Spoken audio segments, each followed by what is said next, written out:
This is the WTF Bach podcast. Right, that work those fingers. This is a bonus episode of the WTF Bach podcast. WTF Bach here. Why is this a bonus episode? Well, why indeed?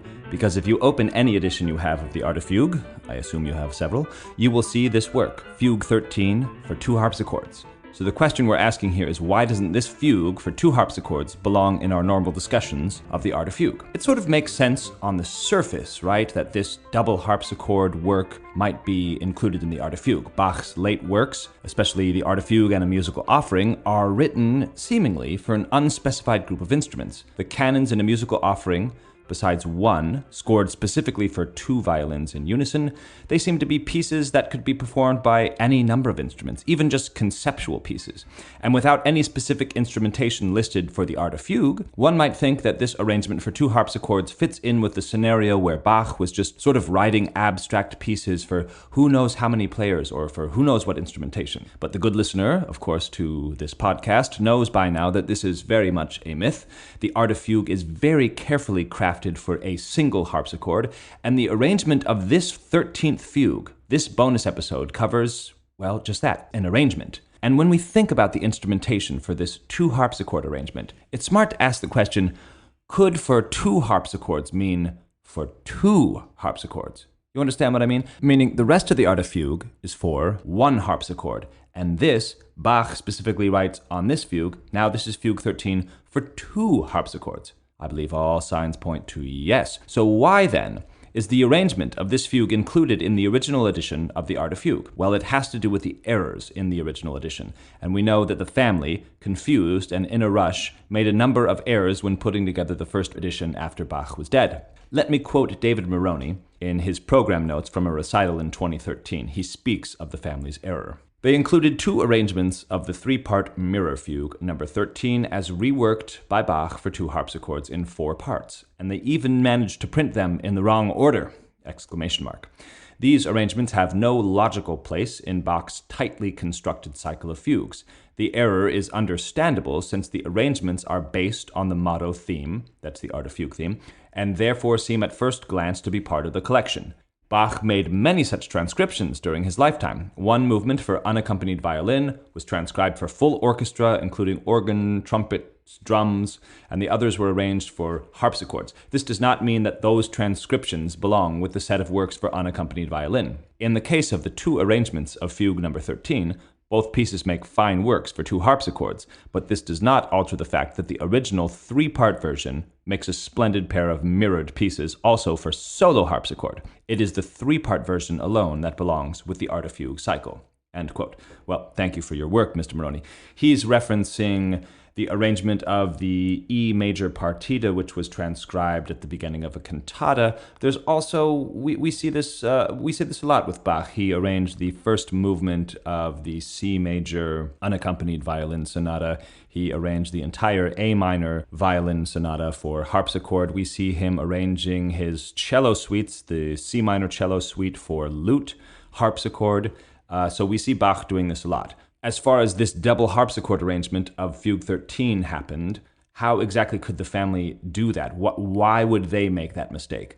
Well, where did they find the arrangement exactly? That's the question we have to go to. That's the question we have to ask. The sources. One always needs to go back and look at the source material when preparing to understand an edition. And speaking of an edition, I'd hate to break the hearts of all those who hold up the text, the text, the text from the land of as a biblical truth, because an edition is just like an organism. It's living and it's constantly changing, especially such technically proficient composers like Bach, Mozart, Chopin. There's no such thing as an text because the music is not set down in stone, at least not for these types of composers. This is not a record where once the record is mixed, it becomes the song. An edition, on the other hand, is a particular time in history when the organism was briefly captured, but it goes on living after that and had life before that. And in this case, the source of this double harpsichord arrangement, we refer to this as part of the Beilage, which means the supplements. Beilagen, supplements plural, right? See, I mentioned this before with the autograph edition. The early edition in Bach's handwriting is referred to as P200 in the business, but in addition to P200, when going to the source tradition, we find 10 loose sheets of paper, also in Bach's handwriting, which contain 3 pieces that are not in P200. These 3 pieces are the last fugue, the so-called unfinished fugue, the last canon reworked into the version that appeared in the original print. I will speak at length about the last canon in the next episode. It's sort of the most fascinating one. But let's mention that in these Beilage, in these supplements, Bach has copied out the last canon from common time, that is 4/4, into cut time, that is a C with a slash through it in 2 beats, in other words, after doubling the note values. Okay, so what does that mean? Why would Bach do something like that? He does it a lot in revision. We find this in the Well-Tempered Clavier. We actually find this all over the place. He writes something in 4/4 time or common time, and when he revises it or gets it ready to be printed, he reprints it, he rewrites it with double the note value, but slashes the meter in half to preserve the tempo. And the resulting music is therefore theoretically the same, but the amount of measures or bars is suddenly doubled. So more on that in the next one, but the point is here, the Beilage, as opposed to P200, seems to reflect, because of this type of revision, a later stage of Bach's thoughts on the Art of Fugue. After Bach had finished the manuscript, the early version, this P200, always tinkering, always in search of perfection, he continued to work on a final quadruple fugue, he revised the final canon, and he made an arrangement of Fugue 13 for 2 harpsichords. And I do have to correct something that I said in the previous episodes. I said that Bach never used the term mirror fugue in the Art of Fugue. He rather called them simply rectus and inversus. And this is true, but here in the Beilage, in this arrangement of the 2 harpsichord Fugue 13, drei Stimme Spiegelfuge für 2 Cembali, 3-part mirror fugue for 2 harpsichords. So it's perhaps from this Beilage that we get the term mirror fugue. Very good. So this seems to be the gist of the origin of the fugue for 2 harpsichords. And if you do remember Fugue 13, you recall, since it is a mirror fugue, it can be played right side up and upside down, therefore yielding 2 different pieces of music. So when Bach arranged this same fugue, he of course made 2 arrangements. Let's go.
Okay, so we have noticed that this indeed is Fugue 13, arranged for 2 harpsichords. You hear this is more of a full piece of music because it has this 4th voice in it.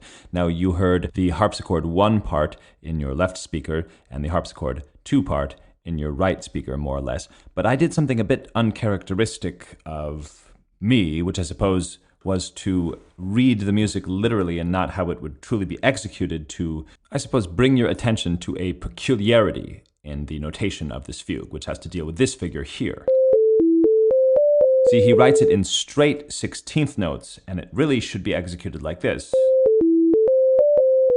And interestingly enough, he does go between dotted 16ths and straight 16ths in this version for 2 harpsichords, and it's not exactly clear why he's doing that. It could just be an early draft of something, but I left it in this literal reading so that you could see when he indeed does dot the 16th note and when he just leaves them as straight 16th notes. Now, surely when he was going to copy this out into the revised form, he would have certainly had some consistency about it, but I thought that in this case, being an electronic composition, being this odd demonstration of computers playing this double harpsichord fugue, I suppose leave it and see what it sounds like as if you were to read it literally off the page. Okay, let's hear the next fugue, the same fugue flipped upside down with, again, an additional 4th obbligato voice.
Okay, that is Fugue 13 in the arrangement for 2 harpsichords. We heard both versions. Now, the astute listener is astutely asking, in order to make an arrangement for 2 keyboard instruments of a fugue in 3 voices, well, what are you going to do with the 4th hand, right? Because now all of a sudden you've taken 3 voices and you've spread them over 4 hands. Now, I noted that there must be a 4th obbligato voice added, and indeed, Bach does just that. But will this 4th additional voice that Bach adds be able to be played in the mirror? The answer is no. Bach has composed this unique additional voice for each fugue. And furthermore, the additional voice is not fugal. In other words, it doesn't come in imitative counterpoint. It rather just comes along to sort of beef up the texture like a walking bass line. Now let me illustrate something exciting here. In the first fugue that we heard, which is the arrangement of the rectus version, the 4th accompanimental voice, that newly composed voice, comes as the left hand of the first harpsichordist's part. So if you know this fugue already, you only need to play the soprano voice in your right hand and learn the newly composed voice in your left hand. If you are on the second harpsichord part, you only need to play the alto and the bass voices of this fugue. And that is it. Now, what I really like about the second fugue that we heard, which is the inversus version, is that the newly composed voice sort of comes on the bottom and on the top of what is a middle voice. And so I'm just going to isolate this second harpsichord part for the inversus fugue, and I'm going to sort of speak over it because you could hear that this is all of a sudden like a really new and quite intricate composition. Okay, so here we hear the middle voice in the right hand and the newly composed voice in the left hand.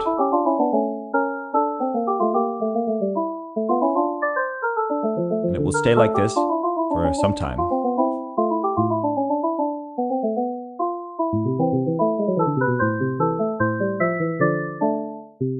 Now here, right here, the voice is resting, and what you're hearing now are two newly composed voices. And then the left hand takes over the middle voice, and now the newly composed voice is on top. Listen to this.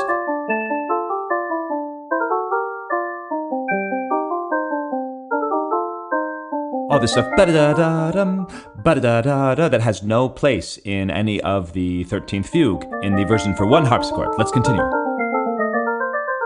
Now it switches here, and we're back to having the original voice on the bottom now, and the middle voice is in the right hand. You can hear it sort of accompanying everything like a walking bass line, like I said.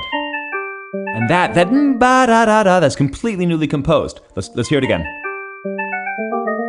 Now we've switched again. The newly composed voice is on top.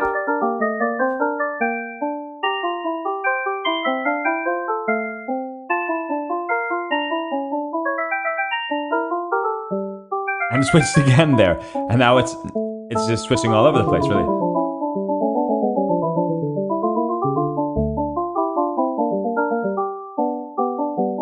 Switching there, right. Switching like every 2 bars now.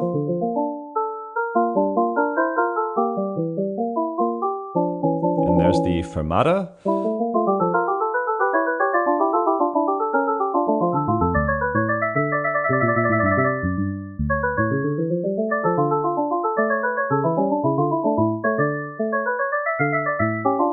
And I don't think there will be any more switches.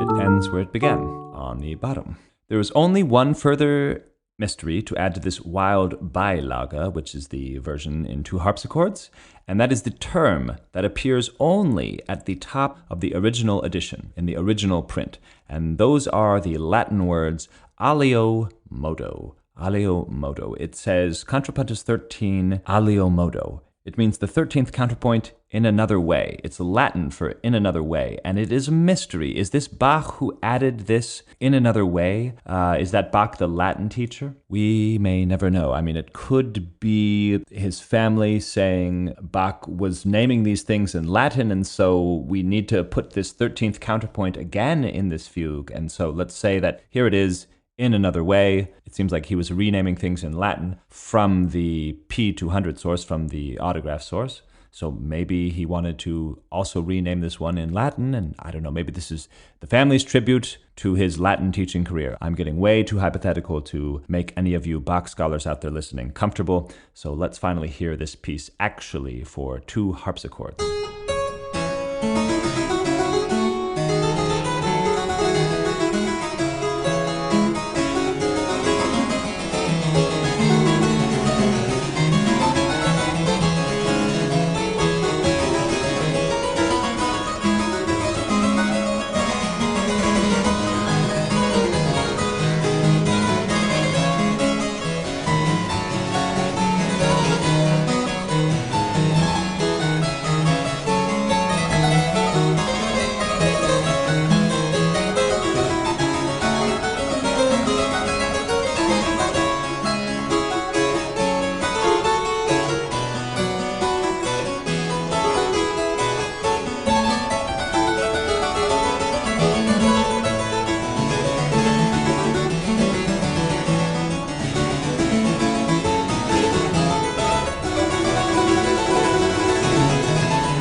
Okay, here's the inversus version.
Excellent. That was Ton Koopman and his wife Tini Matteau. I hope I'm saying that correctly.